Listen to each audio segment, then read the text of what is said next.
Welcome to this Fragile X-association of Australia webinar on the Fragile X Tremor and Ataxia syndrome. A warm welcome to everyone.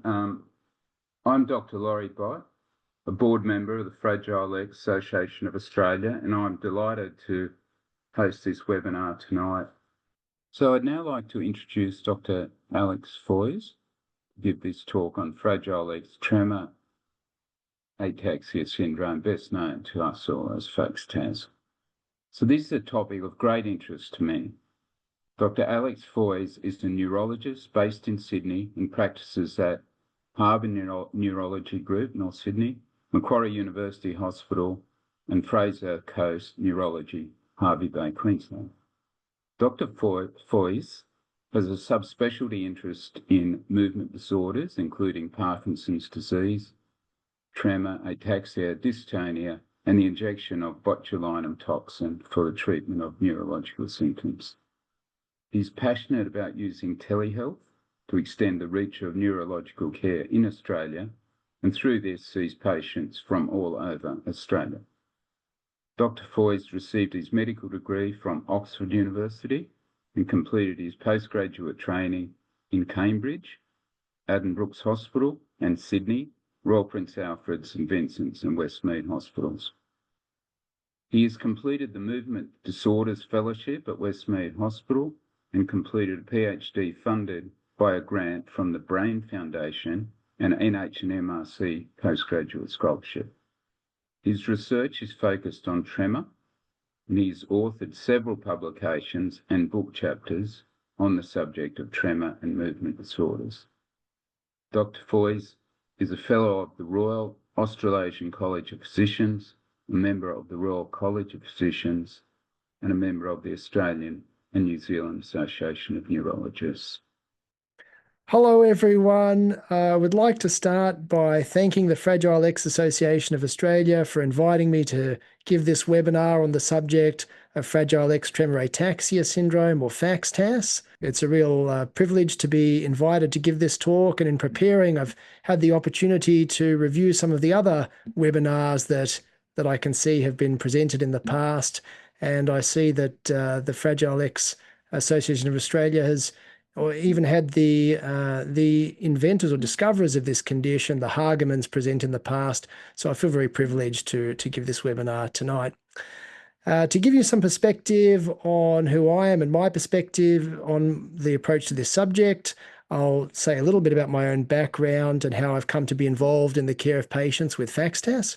I'm an adult neurologist based in Sydney, and I also have patients across Australia whom I see via telehealth.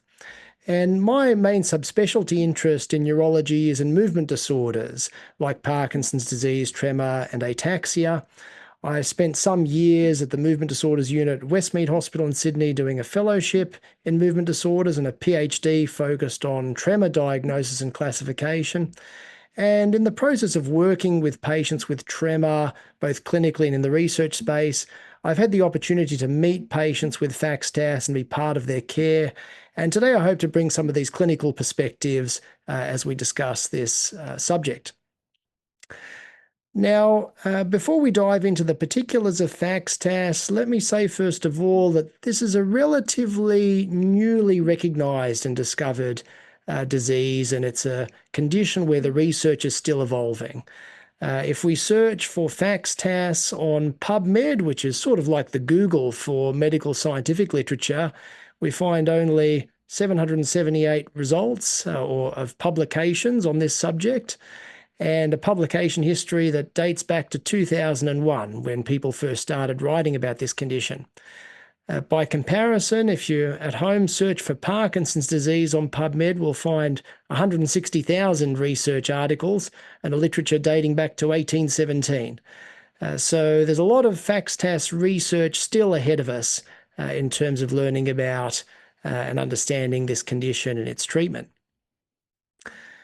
Now, some basics of genetics is something I'd like to talk about because the FXTAS is part of the Fragile X spectrum of disorders. It's a genetic condition, and I think it's useful to just go over some basic genetic terminology that gets bandied about a lot to help understand how the features of this condition and the genetics of Fragile X fit together. So on the left, I have a figure showing a chromosome. So this is a sort of zoomed out view of the chromosome, if you like.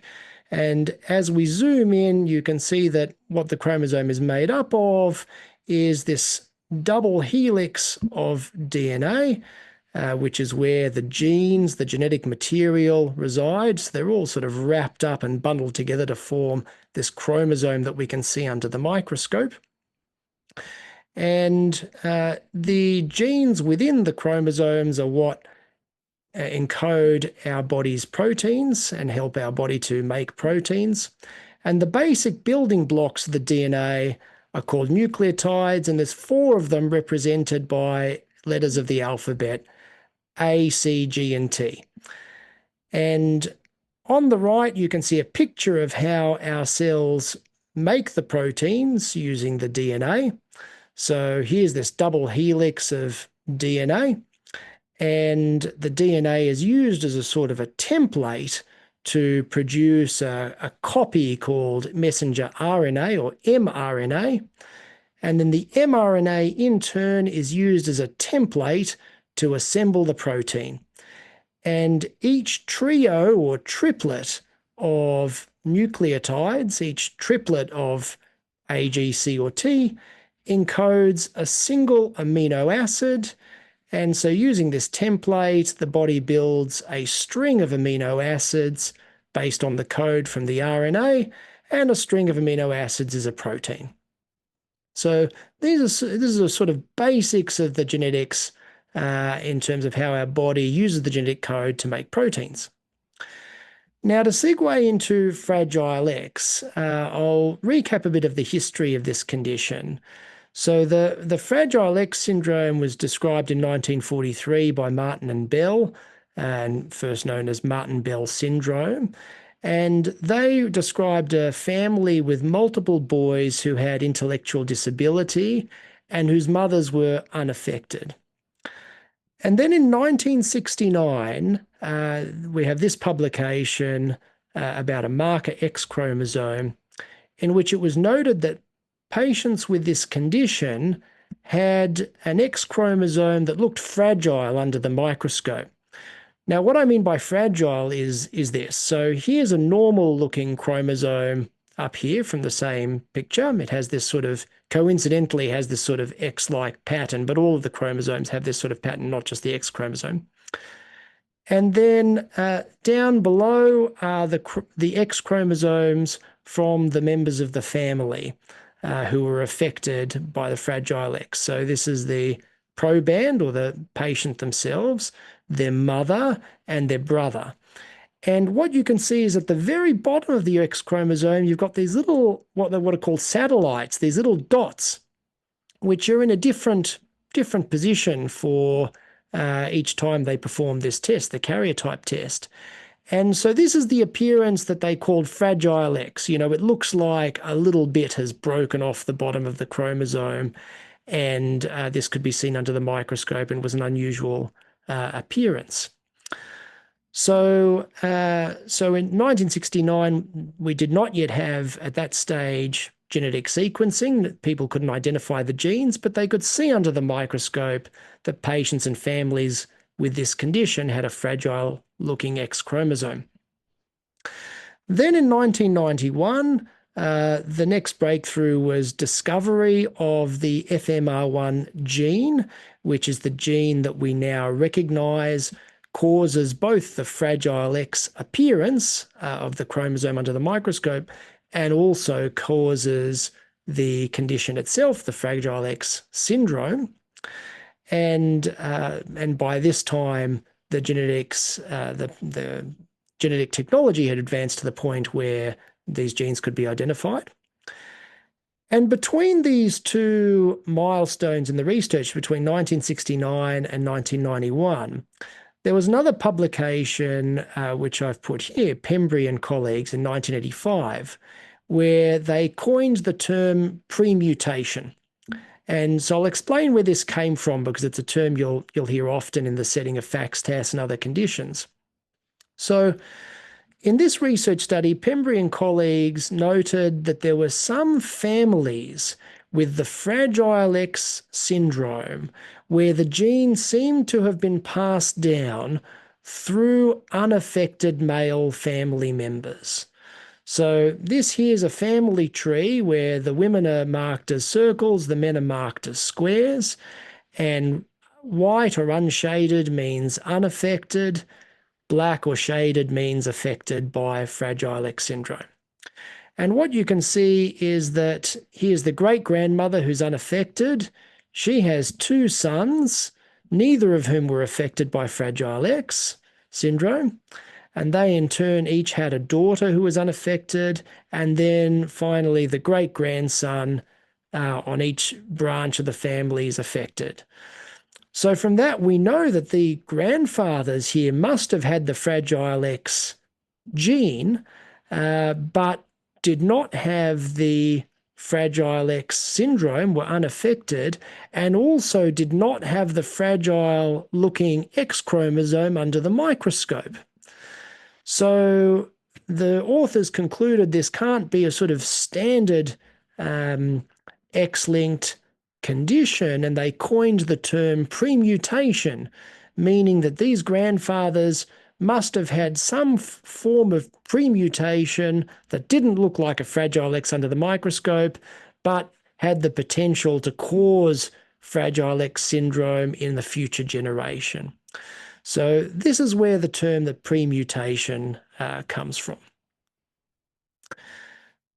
And then finally, to segue into FXTAS, so the next breakthrough was in 2001 when the Hagemans, Paul and Rondi Hageman, researchers in the United States, and their co-workers were the first to describe FXTAS as a series of 5 men over the age of 60 who were from Fragile X families, families who had members, boys with the Fragile X syndrome. And these men over the age of 60 had symptoms of tremor and ataxia and were identified to have FMR1 premutations, so to have FMR1 repeat numbers between 55 and 200. More on that in a moment. And when you listen to the Hagemans talk, or give a talk about this subject, all of this sort of came to light because they would see young boys in their Fragile X clinic, and they would come in with their mothers, and their mothers would comment on the fact that their own fathers, the boys' grandfathers, were developing unsteadiness, tremor, and other symptoms as they aged. And the genetics turned out, as discovered by the Hagemans, to give an explanation for that. So if I segue to their recent review article on this subject, on the spectrum of Fragile X disorders, what we know now is that the copy number in the Fragile X gene predicts what type of Fragile X disorder a patient can have. And generally speaking, it falls into 2 ranges. And I'll take even a step back from that and just explain that when I use the word repeat and mutation, what I'm referring to is that on this FMR1 gene, this gene that causes the Fragile X, there is a portion of it, a portion that does not code for the protein itself, but is before that, which has this repeat sequence where there's just repeats of this CGG nucleotide sequence. And if there's fewer than 45 repeats, then that's normal for the gene, and the person produces normal mRNA and has a normal level of the protein, the FMRP protein that's made by the gene. If there are 55 to 200 repeats in this section of the gene, this is what we now know as the premutation. So in this situation, the person makes mRNA. They actually make too much mRNA as a consequence of having too long or a section of this gene. They have a normal or lowered amount of the protein itself, the FMRP protein. However, the excess mRNA seems to cause some problems within the cell, perhaps by sequestering or sticking to other proteins in the cell, which then can't do their own job. And then that causes a spectrum of different Fragile X-associated conditions, including FXTAS. So in the FXTAS, patients have the 55 to 200 repeats and have symptoms of tremor and ataxia and other neurological symptoms, which we'll go into. And there are other types that have been described as well and have been the subject of previous webinars, like the FAX-POI, the Fragile X-associated primary ovarian insufficiency, and the FAX-AND involving neuropsychiatric symptoms. And there's now this, if there weren't enough faxes, there's now this other terminology, FAX-PAC, which is the Fragile X premutation associated conditions, which encompasses these three conditions. So we now know that the premutations can translate or can cause the FXTAS. And finally, in contrast, if a patient has a full mutation, meaning more than 200 CGG repeats in this portion of the gene, then this portion of the gene gets methylated, gets another chemical reaction that occurs to it, which then leads to no mRNA or very little mRNA being produced and almost no FMRP protein being produced. And this then causes the symptoms of the Fragile X syndrome. So I think it's worth fleshing all of this out, if for no other reason than to explain that the FXTAS is not just a sort of milder form or milder dose of the Fragile X syndrome. It's a totally different condition that has a different underlying mechanism, even though the gene, it's the same gene that's being affected. So the Fragile X syndrome I won't spend too long talking about because it's been discussed in other webinars, but it's the commonest inherited cause of intellectual disability and autism. Males are much more severely affected because it's an X-linked condition, and women are protected to some extent by having a second unaffected X chromosome. And it usually starts in early childhood around the age of 3, with symptoms of delayed speech milestones, autism, and anxiety, and can cause other complications. In contrast, the FXTAS has totally different demographics. It has onset in the 50s and 60s. It too is commoner and more commonly affects men than women. And it's also much more common than the Fragile X syndrome. So the Fragile X syndrome is about 1 in 4,000 in the general population. In contrast, the premutation that causes FXTAS can occur in about 1 in 200 women and 1 in 400 men in the general population. So it's much commoner. And the typical symptoms that it causes are the tremor and ataxia or imbalance of walking that are in the condition's name. But it can cause other neurological symptoms as well, including dementia, Parkinsonism or mild symptoms of Parkinson's disease, such as a rest tremor, slowness or stiffness, as well as peripheral neuropathy and autonomic symptoms like urinary symptoms. The other comment I want to make about the FXTAS is related to the penetrance. So by this I mean what proportion of people who have the premutation have the 55 to 200 repeats in the FMR1 gene will go on to develop FXTAS.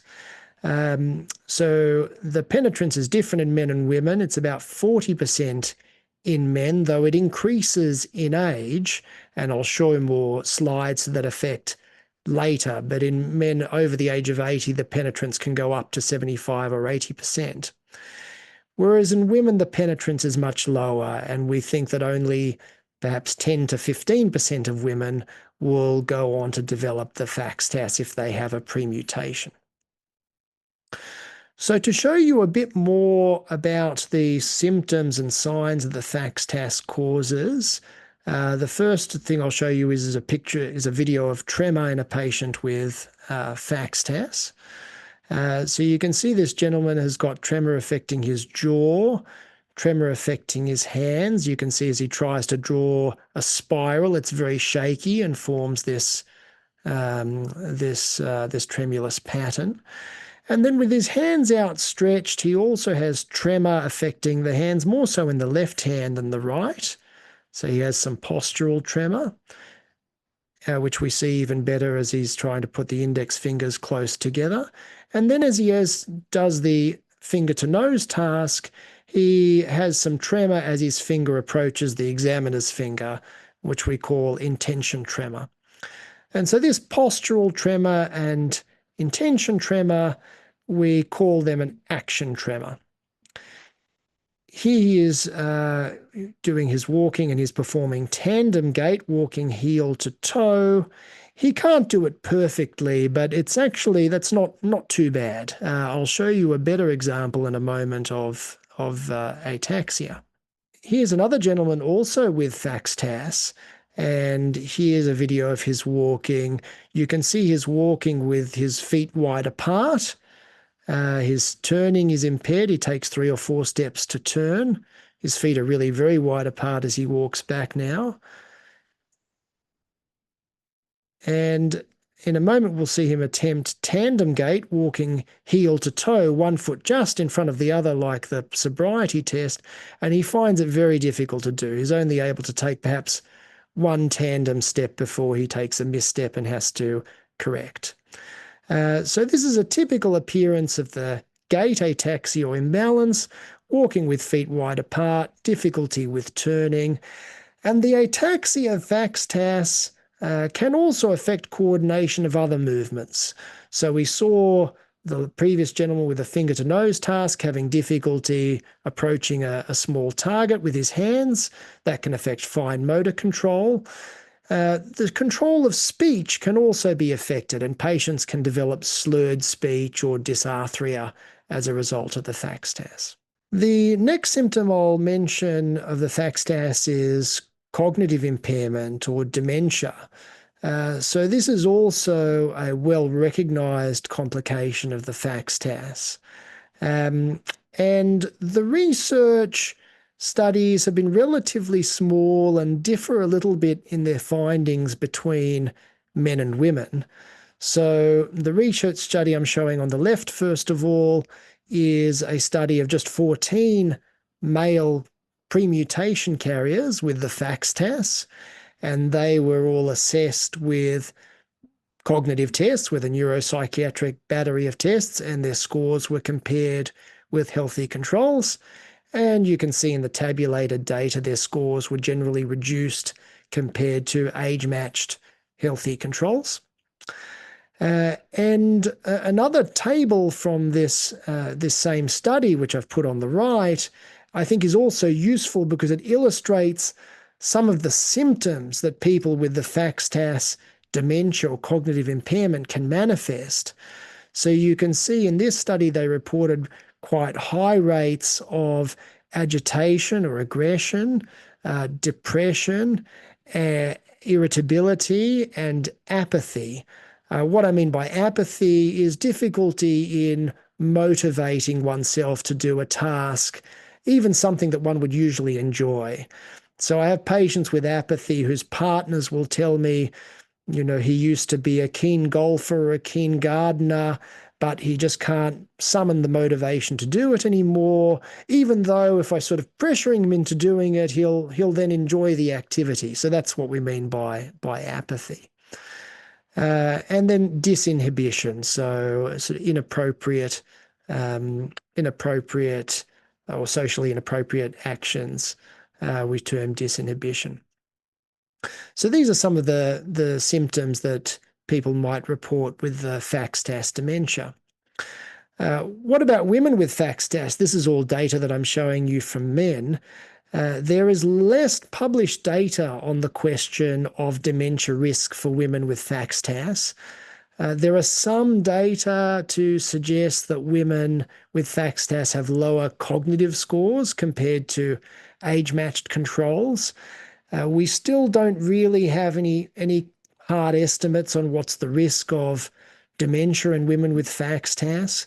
But I would say, as a generalization, women are better protected from the FXTAS anyway by virtue of having the second unaffected X chromosome, and we know the risk of FXTAS is only 10 to 15% in women who are premutation carriers, and it's a lower risk compared to men. So further research is really needed in the female cohort to help us quantify the risk of dementia. Another symptom of the FXTAS is peripheral neuropathy. So this refers to generalized wear and tear of the peripheral nerves in the body. So not the brain, not the spinal cord, but the peripheral nerves that join from the spinal cord to the extremities. And peripheral neuropathy has many different causes, the commonest worldwide being diabetes, but FXTAS is recognized to be a potential cause. And the typical symptoms that people experience are numbness and pain in the extremities, particularly the feet, due to damage to the peripheral nerves. And this can also contribute to the imbalance or ataxia. So the information from the feet going to the brain is very important for coordinating balance, and so the development of neuropathy can cause further problems on that score. There have been clinical studies as well on this subject, and I've shown one on the right to demonstrate the higher rates of neuropathic features on nerve conduction studies in patients with FXTAS versus healthy controls, and it's not significant, but a trend towards more neuropathic features in people with FXTAS versus premutation carriers who don't have FXTAS. So the numbers weren't high enough to really prove it, but there is that trend. There is also an association between premutation copy numbers and neuropathy scores or neuropathy risk. The other symptoms of FXTAS that I'll just briefly mention are the Parkinsonism. So Parkinsonism usually takes a sort of milder form. People might have some mild slowness of movement or shuffling and gait, though it can affect up to 30% of people with the FXTAS. And like other atypical Parkinsonisms, meaning patients who have Parkinson's-like symptoms but don't have the classic Parkinson's disease, it often doesn't respond to the Parkinson's medicines like levodopa as well as patients with the classic Parkinson's disease do. The dysautonomia is another symptom. So this refers to problems with the autonomic nervous system, which controls automatic functions in the body, like bladder and bowel control, blood pressure regulation, for example. And an example of this is urinary urgency or incontinence, which has been reported in the literature and which I have observed myself in patients that I look after with the FXTAS. It's not listed as a diagnostic criterion, but it has been reported to occur in FXTAS. And referral to a urologist is important in this scenario to help distinguish bladder problems related to the FXTAS from other conditions that can cause bladder symptoms in men, like an enlarged prostate, benign prostatic hypertrophy. I'll make note here of muscle pain or myalgias in patients with FXTAS. So there are studies showing that there are increased rates of this as a symptom, especially in women, interestingly, with FXTAS. And I make special mention of this as it was a particular question posed before the webinar about whether or not muscle pains can affect patients with FXTAS. It is a reported phenomenon. And finally, sleep apnea. So again, I had another question about this prior to the webinar about sleep disorders in FXTAS. So there have been studies on this question, and the rates of sleep apnea in patients with FXTAS are about 3 times those in healthy age-matched controls. So having a sleep study is certainly worthy of consideration in people with FXTAS. Sleep apnea can cause daytime drowsiness, can impair cognitive function, and it's a treatable condition that can be treated with the tight-fitting mask, the CPAP mask. In terms of tests to help confirm the diagnosis of FXTAS, we've already talked about the genetic testing for the FMR1 gene, which is a critical test to confirm that there are the 55 to 200 copy repeats in the FMR1 gene. But there are other tests that can be used to confirm the diagnosis, and the most important of them is the MRI scan of the brain. And there are some very typical and well-reported findings that we can look for, including this feature here, the hyperintensity of the middle cerebellar peduncle. So I'll just orient you here. We're looking here at a horizontal slice through someone's brain. Here's the nose at the top of the screen, the back of the head at the bottom of the screen, the left ear, the right ear. And we're looking here at the level of the cerebellum at the back of the brain.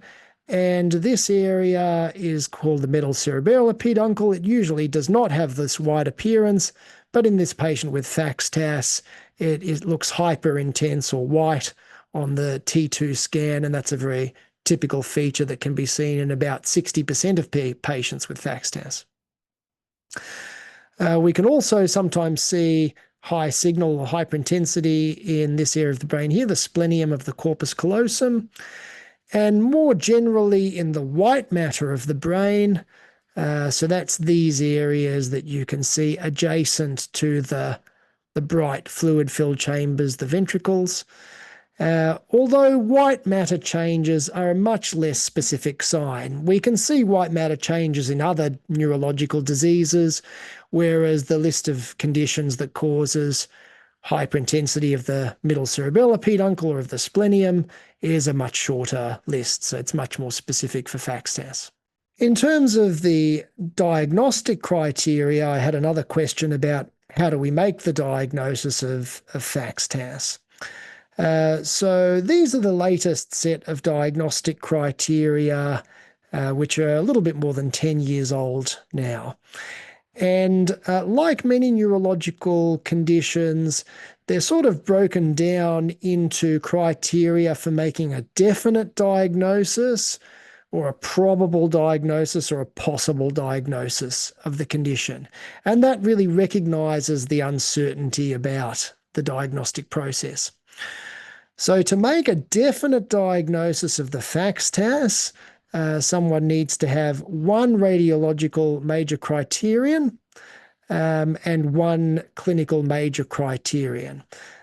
Presence of an intranuclear inclusion is a sort of pathological criterion that's not used so often.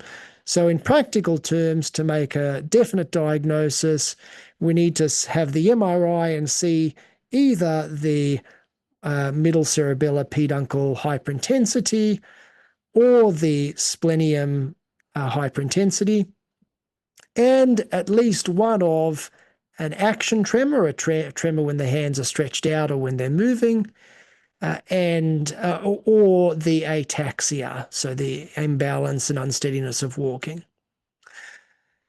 And we must have the premutation. We can make a probable diagnosis of the FXTAS if someone has two of the major criteria and one radiological major criterion or one clinical minor criterion. So the corollary of that is that somebody can have the premutation, both tremor and ataxia, and have a normal MRI, and we could still make a probable but not definite diagnosis of the FXTAS. And again, this recognizes the fact that in about 60% of patients with FXTAS, we don't see these, sorry, in about 40%, we don't see things like the middle cerebellar peduncle sign. And then to follow on to a very important question about FXTAS diagnosis and FXTAS penetrance. So now that the condition of FXTAS and premutation is well recognized, we're seeing more and more patients now who are finding out that they have a premutation. So they might have an affected family member, for example, with the Fragile X syndrome, or they might have had screening genetic testing as part of pre-pregnancy planning. So Fragile X is now part of a 3-gene panel that's offered for pre-pregnancy planning.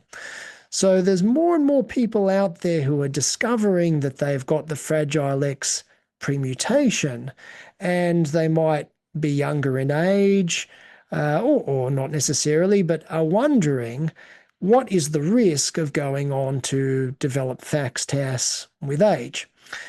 And we have some data to guide us on this question. So one of the biggest studies is what I'm showing here, this study of 192 patients from Fragile X families in California.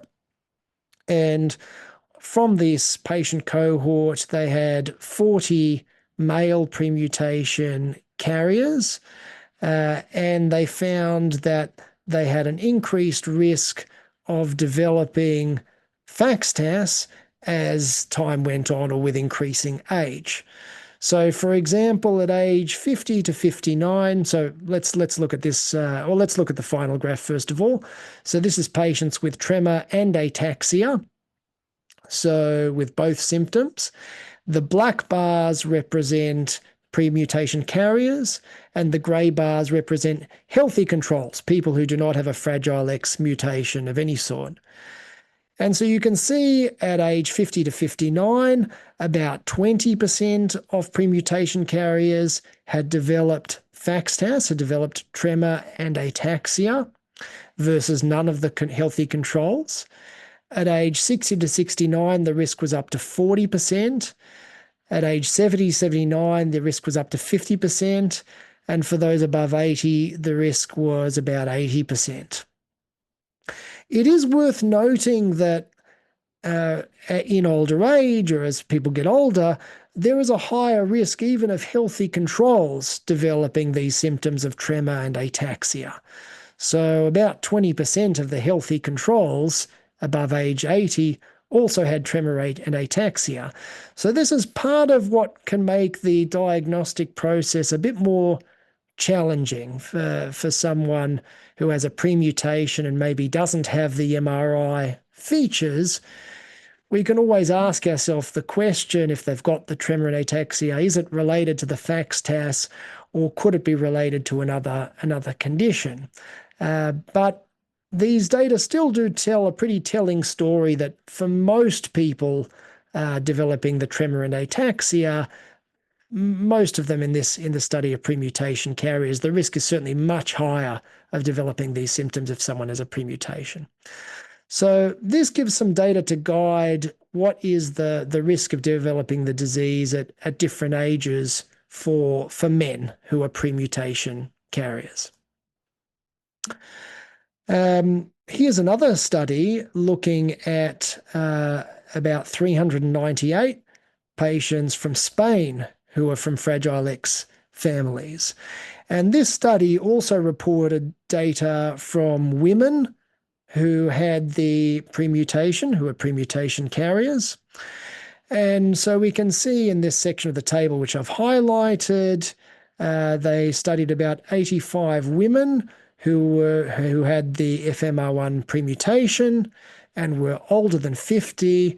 And in that group, the penetrance or the risk of FXTAS, they measured as 16.5%, in contrast to the male cohort of the same age who had a risk of 45.5%.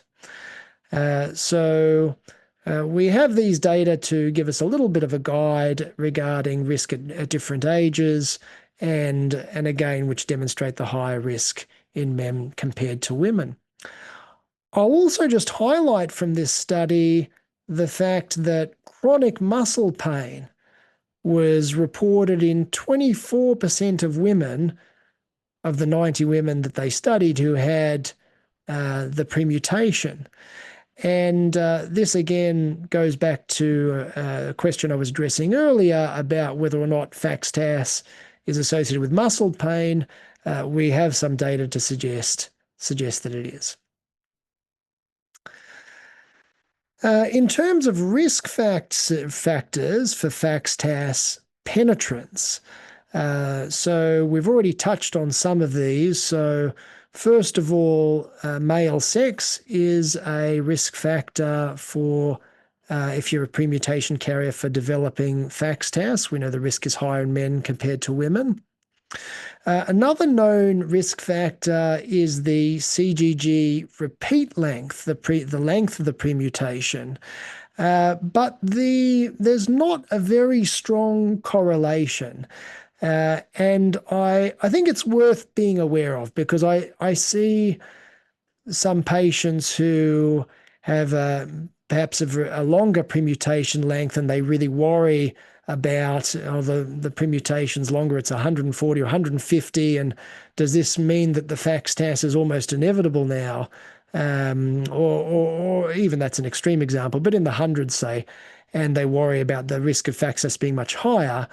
Well, we have some data on that score, and here's a graph from that study. So we're plotting here CGG repeat length on the x-axis and the age of FXTAS onset on the y-axis.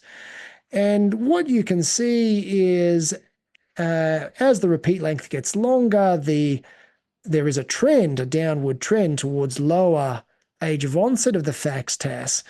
But it's not really that strict. I mean, we have here some patients with about between 100 and 120 repeats, and the age of onset of the FXTAS ranges between age 40 and age 70, which is a huge variation. So there is a weak relationship between repeat length and age of onset of the FXTAS symptoms, but it's not a very strong or a very strict relationship. People have hypothesized about there could be a second genetic hit that also contributes to FXTAS risk, but I think that more research is really needed in that space to quantify it. And there have also been studies, or I shouldn't even say studies, small case reports or case series of exposure to chemotherapy or exposure to surgery and general anesthetic causing or being associated with, I should say, onset of the FXTAS symptoms. I stress to say that these are really small case reports and case series of just very small numbers of patients, or perhaps even one patient in some examples.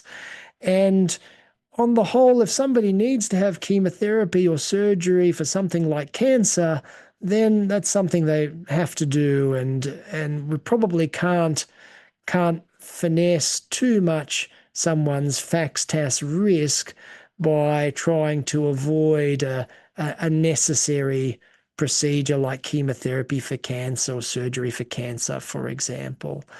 So in my mind, these are things that need more research, but don't necessarily have a big impact on patient treatment. So to segue into treatment for FXTAS then, I'll conclude by talking a little bit about treatment. So the treatments for FXTAS are mainly symptomatic. So we don't yet have a disease-modifying treatment for the FXTAS that slows down the progression of symptoms or prevents the onset of symptoms. We do have some treatments for the symptoms of the FXTAS, in particular the tremor, which is my particular area of interest. So as you can see from this study, a number of different drugs have been reported to be used in patients with FXTAS. The commonest class of drugs is beta blockers like propranolol, which are generally quite an effective medication for people with a different type of tremor called essential tremor, and are generally fairly well tolerated as well. And so I've certainly had some success treating the tremor of FXTAS with beta blockers like propranolol, but not everyone responds to it, and sometimes people have side effects that can limit its utility. There have been studies on acetylcholinesterase inhibitors in FXTAS, or they're sometimes used to treat the cognitive symptoms or dementia, but the evidence for their use isn't as strong as it is for other types of dementia like Alzheimer's disease. Sometimes Parkinson's drugs like levodopa are used to treat the tremor, especially if it's a Parkinson's-like tremor. But again, personally, I've found that not too useful, generally speaking. And another important tremor drug to mention is primidone, as it's the second-line drug for another condition called essential tremor. So it's also an effective anti-tremor drug, but it can worsen balance. So for people with FXTAS, where they often or usually have imbalance as well as the tremor, it's usually not such a great choice. In terms of more advanced treatments for patients with severe tremor, there are some more powerful brain surgery or brain intervention treatments, which have been reported in the FXTAS. So the deep brain stimulation is the older or commoner of the two. So this involves drilling a hole in the skull and implanting an electrode deep within the brain, which is then joined up to a wire that's tunneled under the skin down to a pacemaker battery in the chest, which then provides stimulation to the target deep within the brain. It's not the same target as I've got in the diagram here. This is a diagram showing the targets in Parkinson's disease, where this technique is also used. And different targets are used in FXTAS, either a target in the thalamus or the zona incerta. And there are some data on small numbers of patients who have had improvement in their tremor from this treatment, the deep brain stimulation. It needs to be used with caution because it can potentially worsen balance, particularly if it's used on both sides of the brain, if people have electrodes implanted on both sides. And then finally, the second treatment that's advanced treatment for tremor, which is quite a recent one, is the MRI-guided focused ultrasound, or MG-FUS, which you might have heard about more recently in the news. So this is similar to the brain stimulation in terms of targeting a deep structure within the brain, typically a structure within the thalamus, and heating it up with ultrasound, an ultrasound probe, while the patient is in the MRI machine, so that the site of heating up can be identified. And then this area of the brain, a small lesion or a small burn is permanently created there using the ultrasound probe. So there's no drilling into the skull, no surgery, no cuts, but it still is a procedure that is creating a permanent area of damage or scarring in an area of the brain. And this can be a very powerful treatment for tremor. So this patient had tremor in both hands before the treatment, and then had the treatment to the left side of his brain, which is wired up to the right side of his body. So it's treating the right hand tremor. And here is his tremor following the treatment. So this is 6 months after the procedure.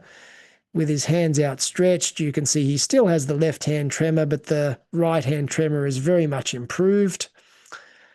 And we'll see in a moment his hand movements under other conditions, but we'll see in general that the right hand tremor is is almost non-existent compared to the left-hand tremor, which is more severe. Here he is performing the finger to nose task, or nose to pointer task, I should say. The right hand can do that very accurately with minimal tremor. And then in a moment, you'll see him do it with the left hand. And we can see much more tremor on attempting to localize the target, even of his nose. So this gives us an idea as to the effect of this treatment. The treatment, the MRI-guided focused ultrasound, is more limited in terms of access. So it's a very expensive treatment. There's only a few centres in Australia that offer it, and it's not yet covered by Medicare to such an extent as to offset all of the costs. So it still seems to remain a pretty expensive treatment by and large. And for technical reasons, they can generally only treat one side of the brain, at least initially. So the person who wants the tremor treated with this technique needs to select which hand do they want to have the tremor improved in, and then the opposite side of the brain is treated. In terms of practical measures for the FXTAS, there are some practical things that I think are important. Physical exercise is a big one. Physical exercise is really nature's medicine, and there's good data across a range of neurological conditions for the benefit of physical exercise in preserving brain health and reducing dementia risk in conditions like Alzheimer's disease or Parkinson's disease, for example. So the physical exercise is always a good idea. And I'll just mention here a tool that I think is very useful, an online tool. If you Google Parkinson's UK exercise toolkit, I find this website has a series of instructional videos that people can do at home to do exercise on their own. And this can be a very useful tool for people who might find it difficult to go out to exercise classes or to physiotherapy, and is a way that they can do it at home. Minimizing alcohol intake is important because alcohol is a cerebellar toxin, also affects the cerebellum and can worsen imbalance or ataxia. So really the less the better as far as alcohol is concerned. Physiotherapy and having a home occupational therapy review can be helpful in terms of selecting appropriate walking aids and also having any appropriate home modifications performed, and things like grab rails or addressing floor surfaces that can help to reduce falls risk. And it's also worth considering application for the NDIS for people who are below the age of 65, or to My Aged Care for assistance with practical day-to-day assistance. Finally, my very last slide is on research into disease-modifying treatments. So there have been a handful of studies into medications that can potentially, or that were trialed in an effort to see if they slow down and modify the progression of FXTAS. Unfortunately, all of them were negative, and I've listed them here. There is talk about this medication, the allopregnanolone, having some kind of oral analog to it, be potentially trialed in the future, but I don't think it's anything that's in the works at present. Personally, I keep an eye on these things at this website, clinicaltrials.gov, which I highly recommend. It's a great website for monitoring clinical trials of any condition, really. It's a US-based clinical registry and these days, even internationally, a lot of clinical trials will get registered on this US website. And if you type in FXTAS in the website, you can see what trials have been completed, and also if new trials are registered that are recruiting, you can keep track of what trials are available, where in the world they are, and where they're up to. So that can be a useful way of keeping track of the research. So I'll close there and be very happy to answer any questions. I've put up here as well my contact details for my various practices in North Sydney and Macquarie University Hospital. And I also see patients in Hervey Bay in the Fraser Coast area through my practice, Fraser Coast Neurology. And as I mentioned, I see patients all over Australia via the telehealth. I'm a big believer in the value of telehealth in improving the reach of neurological conditions. So very happy to take questions and happy to be contacted. And thank you again for the invitation to present.